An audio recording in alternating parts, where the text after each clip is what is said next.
जी सभी को नमस्कार। लगभग 1.5 महीने बाद मैं पुनः अपने इस फेसबुक पेज पर लाइव कार्यक्रम प्रस्तुत करने के लिए उपस्थित हुआ हूँ और इसका मुख्य कारण कोविड-19 के प्रकोप को सब लोग जानते हैं और मैं भी उसकी विभीषिका में और उसके प्रभाव में आ गया था और ईश्वर की कृपा से पूरी तरह मुक्त हूँ। अब मुझे किसी तरह की कोई झंझट नहीं है। सामान्य शरीर के भाव में जो स्थिति आती है वो तो आती ही है, लेकिन देश और समाज के सामने एक विकट स्थिति इस समय कुछ लोगों के द्वारा खड़ी की गई है और ये है किसान आंदोलन।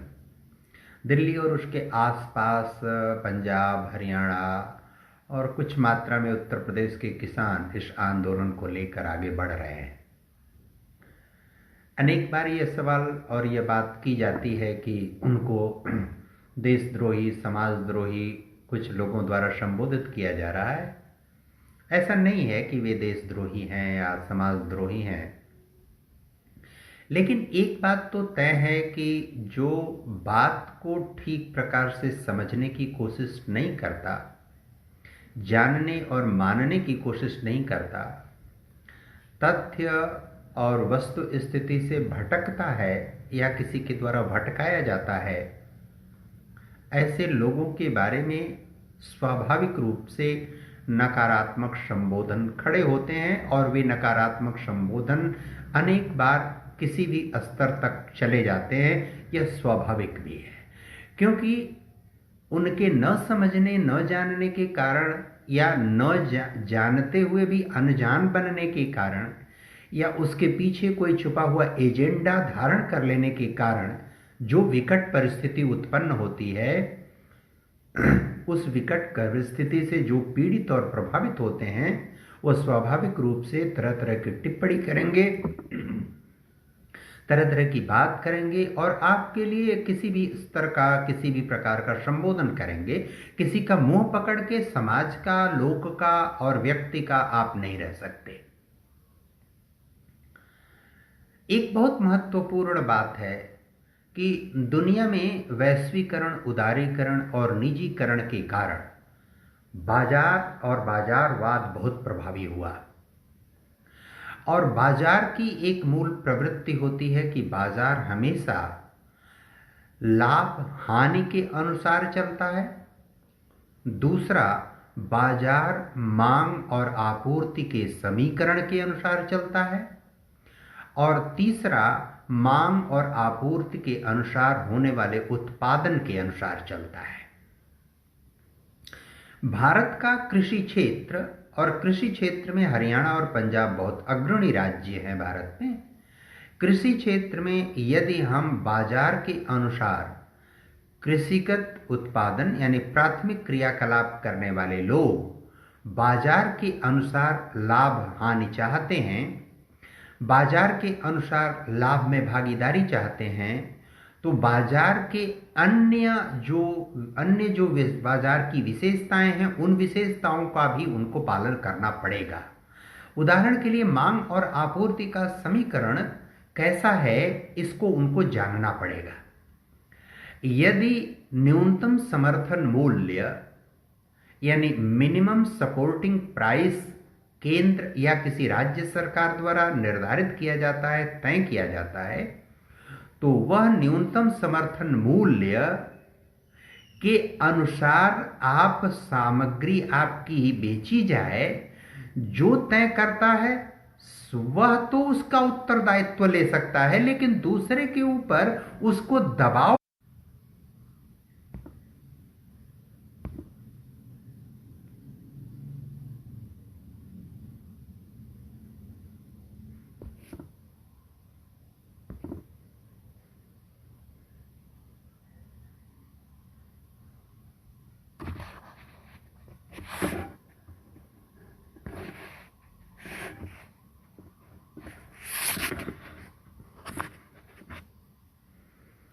हाँ, नेटवर्क की, इंटरनेट की कमजोरी के कारण यह व्यवधान आया था, लेकिन वो दूसरे के ऊपर इस बात का दबाव कैसे डाल सकता है कि आप भी इतने ही मूल्य पर उनका सामान खरीदिए? अगर यह दबाव डाला जाता है तो फिर सरकार के ऊपर, चाहे वो केंद्र सरकार हो या राज्य सरकार हो, फिर उसके ऊपर यह आरोप आएगा कि जो बाजार क्षेत्र में कार्य करने वाले लोग हैं, व्यवसायी हैं, छोटे बड़े व्यवसायी हैं, जो कार्य कर रहे हैं, उनके ऊपर सरकार अनावश्यक दबाव डाल रही है, उनको अपने प्रभाव में ले रही है। न्यूनतम समर्थन मूल्य सरकारी क्रय केंद्रों के लिए न्यूनतम समर्थन मूल्य, सरकार उसके लिए उत्तरदायी है, सरकार उस उत्तरदायित्व का निर्वाह कर रही है। बाजार में आप किसी दूसरे को किसी मूल्य पर अगर बेचते हैं तो उस दूसरे मूल्य पर बेचने वाले और क्रेता के आपसी व्यवहार पर निर्भर करता है, आपसी संबंध पर निर्भर करता है, आपसी कॉन्ट्रैक्ट पर निर्भर करता है कि वह सामान कोई कितने मूल्य पर बेचता है और सामने वाला उस सामान को कितने मूल्य पर खरीदता है। सरकार द्वारा तय न्यूनतम समर्थन मूल्य बार बार नेटवर्क का व्यवधान और निजी समर्थन, निजी क्षेत्र में जो रोजगार कर रहे हैं, जो व्यापार कर रहे हैं, जो बाजार में काम कर रहे हैं, उनके ऊपर सरकार इसके लिए कोई ऐसा प्रतिबंध, कोई ऐसा नियम लागू नहीं कर सकती। यदि लागू करेगी तो उन व्यवसायियों का भी अहित होगा और वो बाजार से अपने आप को, क्योंकि वो अपने शर्तों पर काम करना चाहते हैं और उनके शर्तों के लिए आप अनावश्यक किस मूल्य पर आप क्रय करें और किस मूल्य पर आप बेचें, इसके लिए बात, अगर क्रय करने के लिए सरकार किसी को किसी निश्चित मूल्य पर बाध्य कर रही है तो विक्रय के लिए आपको भी बाध्य होना पड़ेगा फिर, क्योंकि क्रेता और विक्रेता की एक निश्चित विशेषता, एक मानदंड है, दोनों के लिए एक मर्यादा है। क्रेता के ऊपर सरकार अगर दबाव डालती है तो विक्रेता के ऊपर भी सरकार को दबाव डालना पड़ेगा। इसलिए क्रेता और विक्रेता अगर वो निजी क्षेत्र में कार्य कर रहे हैं, वो व्यक्तिगत मार्केट में खरीद फरोख्त कर रहे हैं, जहां सरकारी क्रय केंद्र का कोई मतलब नहीं है, सरकारी क्रय केंद्र वहां शामिल नहीं है, तो उसके ऊपर वो दबाव कैसे डाल सकते हैं? वह जो सरकारी क्रय केंद्र है उस पर उतना समर्थन मूल्य, निर्धारित समर्थन मूल्य के अनुसार तो आपको अपना वो सरकार क्रय करेगी, लेकिन जो बाजार के लोग हैं उनके ऊपर वो दबाव नहीं डाल सकती। एक बात है। दूसरा विषय है इसमें कि किसान, सामान्यतया किसान या 80 से 90% किसान भारत का, चाहे वो पंजाब का हो, हरियाणा का हो, उत्तर प्रदेश का, बिहार का या अन्य राज्यों में जो किसान बेहतर कृषि करते हैं, वे किसान मांग और आपूर्ति के समीकरण का बहुत ध्यान नहीं रखते और मांग एवं आपूर्ति के समीकरण का ध्यान न रखने के कारण एक विशेष प्रकार के कृषिगत उत्पाद, कृषिगत फसल का वो उत्पादन करते रहते हैं जिसका उत्पादन वो बेहतर करना जानते हैं, अथवा उनके यहाँ जिसके उत्पादन की लगातार और अनवरत प्रक्रिया चल रही है, जिसके उत्पादन के लिए लगातार उनके यहाँ क्रम जारी है, उसकी परंपरा से उनके यहाँ उसकी कृषि होती आ रही है, वो उसी के उत्पादन में अनवरत और निरंतर क्रम में लगे रहते हैं।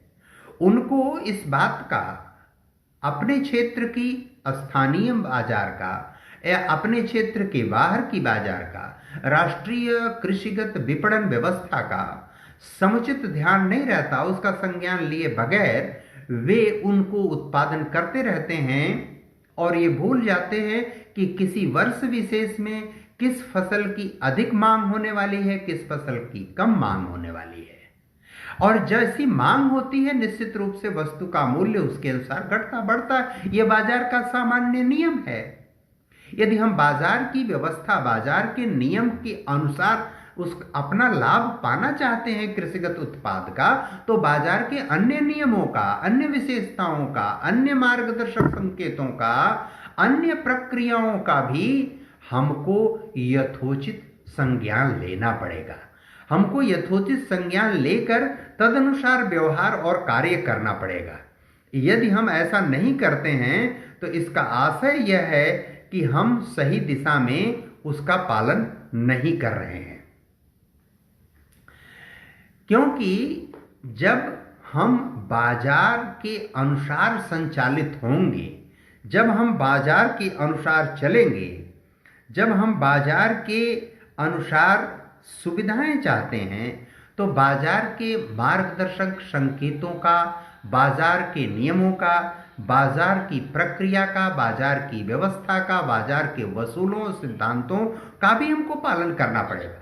हम जितना उत्पादन जो कर रहे हैं उस उत्पादन लागत से अधिक हमको मूल्य चाहिए, क्योंकि हमारा जो न्यूनतम लागत है उस लागत से अतिरेक हमको प्राप्त नहीं होगा तो हमको वह उत्पादन करने में लाभ क्या है? यह तो स्वाभाविक और व्यावहारिक विषय है जरूर, लेकिन इस स्वाभाविक और जरूरी विषय के साथ हमको यह भी ध्यान रखना पड़ेगा कि हम इस बात का आकलन और अनुमान करें कि किसी समय विशेष में किस फसल की या किस फसल के उत्पादन की या फसल से संबंधित सहगामी उत्पादन की मांग देश में और हमारे क्षेत्र में या देश से बाहर जो उत्पादन होते हैं, निर्यात किए जाते हैं, किसकी मांग अधिक है, उस मांग के अनुसार हम अपने आप को चलाने की कोशिश करें।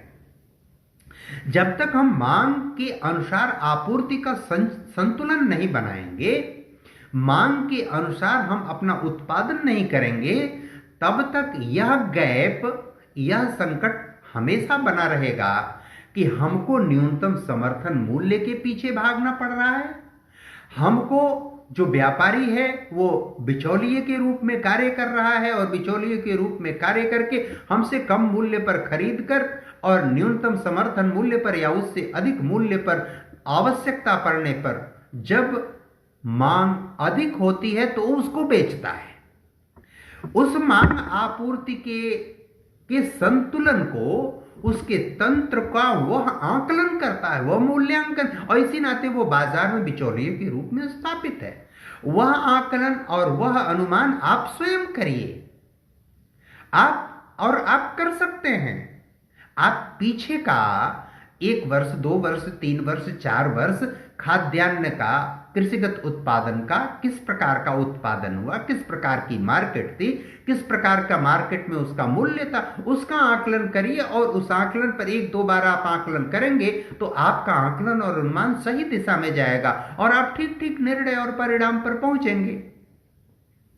इसलिए सरकार जो कॉन्ट्रैक्ट फार्मिंग की चर्चा हो रही है, यह जो व्यापार करने वाले लोग हैं वह ठीक ठीक जानते हैं और अनुमान करते हैं कि किस चीज का कब मांग है, कितना उत्पादन होना चाहिए और उस उत्पादन का कितना मूल्य मिलना चाहिए। वह इस बात को ठीक से समझते और जानते हैं, मांग आपूर्ति के संतुलन को जानते हैं, मांग आपूर्ति के संतुलन को जानते हैं। इसलिए उत्पादक को नुकसान नहीं होगा इसकी वो गारंटी ले सकते हैं, क्योंकि वो बाजार के तंत्र को समझते हैं। इसलिए व्यापारी वर्ग को दोष देना और ये कहना कि जो नियम है उस नियम को, जो 3 कानूनी संविधान संशोधन हुए हैं, कृषिगत कानून बने हैं, उन कानूनों को पूरी तरह वापस ले लिया जाए, खत्म कर दिया जाए। आप वापस पर की बात क्यों करते हैं? आप जो चाहते हैं वह बताइए, वह अधिकतम सरकार उसको स्वीकार करने को तैयार है, फिर आप वापस करने की बात क्यों कर रहे हैं? आपके मानदंड, आपके संतुलन के अनुसार आप चीजें वास्तविक धरातल पर आकर समझने की चेष्टा करिए और सरकार उसको मानेगी। लेकिन आप बार बार उस कानून को वापस ले लीजिए। बिचौलिए को आप स्वयं स्थापित रखना चाहते हैं, बिचौलियों को सरकार दबाव डाले। यह 3 बातें हमेशा ध्यान में रखिए कि यदि हम अपने कृषिगत उत्पाद का बाजार के अनुसार लाभ चाहते हैं, बाजार के नियम के अनुसार प्रॉफिट चाहते हैं, तो हमको अपने कृषिगत उत्पाद के संबंध में सभी प्रकार के बाजारी नियमों, विशेषताओं और मानदंडों को पालन करना पड़ेगा। लाभ हानि यानी जितना हमने निवेश किया उसमें प्लस करके हमको हमारा मूल्य प्राप्त होगा तो हम लाभ में रहेंगे। अगर यह फॉलो अप कर रहे हैं तो बाजार का एक दूसरा महत्वपूर्ण नियम है कि मांग और आपूर्ति का संतुलन समझना जरूरी है।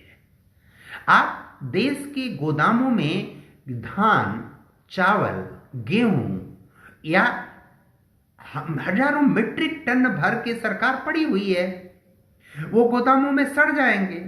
न्यूनतम समर्थन मूल्य पर सरकार क्रय कर रही है, सड़ेंगे तो उनको बर्बाद होना पड़ेगा, उनका नुकसान होगा। जिस चीज की देश में आवश्यकता है उस आवश्यकता के अनुसार आप उत्पादन करिए, उसका स्वयं आकलन और अनुमान करिए, बाजार के अनुसार आकलन और अनुमान करिए। आप पिछले 2, 4, 5 वर्षों के आधार पर आप आकलन अनुमान करिए।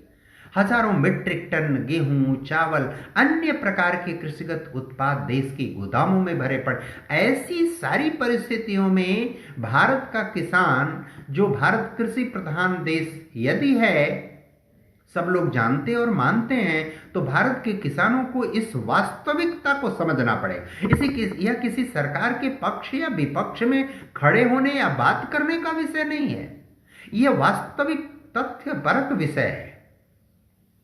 एक सब्जी के हाट मार्केट में जानते हैं, जिस सब्जी की मांग अधिक होती है वो सब्जी जल्दी बिकती है, अधिक कीमत पर बिकती है।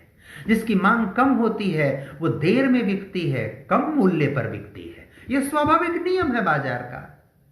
यदि हमको लाभ चाहिए तो बाजार के अनुसार, मांग के अनुसार हमको अपनी उत्पादन प्रक्रिया को व्यवस्थित करना पड़ेगा, चैनलाइज करना पड़ेगा। सरकार को दोष देना या किसी व्यवस्था को दोष देना, इसमें किसानों का हित नहीं है। और किसान इस बात को यदि समझने की चेष्टा नहीं कर रहे हैं तो इसका अर्थ है कि वो समाज का और स्वयं अपना हित नहीं चाहते। किसी के यह बड़ा जरूरी विषय है। जो भारत का किसान पोषण के लिए, भोजन भारत के संस्कृति का आधारभूत तत्व है। भोजन किसी को भी कोई कराता है। अगर भोजन की इच्छा प्रकट कर दिया तो राह चलते हुए व्यक्ति को भोजन कराता है भारत का किसान। इतना समृद्ध होता है, अपने अपने अपनी मर्यादा समझता है, अपनी प्रतिष्ठा समझता है कि मैंने किसी को भोजन कराया। वह किसान आज राजनीति, किसान और कृषिगत उत्पादन को लेकर राजनीति में फंसा हुआ है। आप 1, 2, 3, 4 बिंदु बताइए कि जो कृषिगत कानून है उन कृषिगत कानूनों में ये विषय इस कारण से आप शामिल करिए। आप वह बात शामिल करवाइए, उसका कारण सहित उसको शामिल करवाइए। यदि सरकार नहीं करती है तो सरकार दोषी है। लेकिन आप उसमें संशोधन भी नहीं बता रहे हैं, संशोधन के कारण भी नहीं आप बता रहे हैं। आपको कारण भी बताना पड़ेगा, क्योंकि सरकार अगर कानून लाई है तो सरकार कारण बता रही है। इसलिए कृषिगत उत्पाद, क्योंकि यह भोजन से जुड़ा हुआ पोषण, आधारभूत पोषण से जुड़ा हुआ विषय है, यह राजनीति नहीं होनी चाहिए। आंदोलन, हिंसा, प्रतिहिंसा, आमरण अनशन, भूख हड़ताल, यह विषय राजनीति का, कृषि कार्य के उत्पादन के राजनीति का विषय नहीं होना चाहिए। और यह राजनीति करने वाले लोग इसमें अगर आ रहे हैं तो यह बहुत गलत है। और गलत इसलिए है, राजनीति करने का किसी को अवसर इसलिए मिल रहा है कि किसान अभी भी ठीक जागरूक नहीं हुआ, सचेत नहीं हुआ। उसको नहीं पता कि हम अपने उत्पादन का बेहतर लाभ कैसे प्राप्त कर सकते हैं। यदि हम अपने लाभ को, हम अपने उत्पादन को बाजार में ले जाते हैं, किसी के पास ले जाते हैं, तो उसके अनुसार हमको चलना पड़ेगा। वहां किस चीज की मांग है? जिसको कोई खरीदार नहीं है उस चीज को पैदा करके आप क्या करेंगे? या जिसके कम खरीदार हैं उसको अधिकतम रूप से आप पैदा करके क्या करेंगे? सरकार उसको न्यूनतम समर्थन मूल्य पर क्रय करके क्या करेगी? सरकार व्यापारी वर्ग को उससे कम पर दबाव देकर क्रय कैसे करा सकेगी? अगर किसी को क्रय करने के लिए दबाव कर दे रही है तो क्रेता और विक्रेता की मर्यादा का ध्यान रखते हुए क्रेता के ऊपर दबाव है तो विक्रेता के ऊपर भी दबाव बनता है। क्रेता को अगर कहा जा रहा है कितने मूल्य पर खरीदिए, तो विक्रेता को भी कहा जाएगा आप इतने ही मूल्य पर बेचिए। इसके जो अतिरेक, उत्पादन अतिरेक है, मांग से बहुत बहुत अधिक जो उत्पादन है, उस उत्पादन के भंडारण की एक बहुत बड़ी जिम्मेवारी है।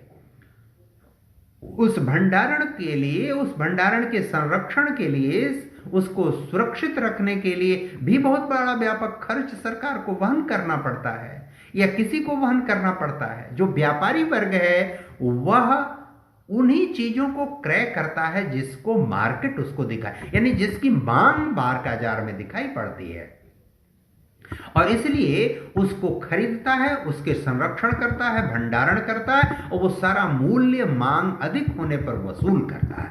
सरकार की बाध्यता ये है कि न्यूनतम समर्थन मूल्य सरकार ने तय कर दिया, तो उस न्यूनतम समर्थन मूल्य पर क्रय करना है, चाहे बाजार में उसकी आने वाले समय में मांग हो अथवा मांग न हो। किसान भाइयों, इस बात का आधारभूत और मूलभूत बात को समझने और जानने की आप कोशिश करिए। आपका योगदान भारत और भारतीय समाज के लिए, देश के लिए बहुत अमूल्य, अक्षुण्ण और महत्वपूर्ण होने वाला है। यदि इस वास्तविकता को न समझकर किसी के राजनीतिक बहकावे में आकर, किसी के प्रलोभन में, किसी की बातों में आकर आप दूसरी बात सोचते हैं, तो निश्चित रूप से आप अपना हित कर रहे हैं, अपने समाज का हित कर रहे हैं, अपने प्रदेश का हित कर रहे हैं, अपने देश का हित कर रहे हैं। और ऐसे में जो भी पीड़ित होगा, जो भी परेशान होगा, वह आपको किसी भी प्रकार की टीका टिप्पणी आपके ऊपर करेगा। इतनी आधारभूत बातों का निवेदन करते हुए आज का अपना विषय मैं पूर्ण करता हूं। कल शाम 9 बजे मैं पुनः अपने इसी पेज पर आपके लिए उपस्थित होऊंगा। मेरा यह वीडियो आप मेरे YouTube चैनल मेरे नाम से सर्च करेंगे तो वहां भी प्राप्त कर सकते हैं। धन्यवाद, नमस्कार सभी को।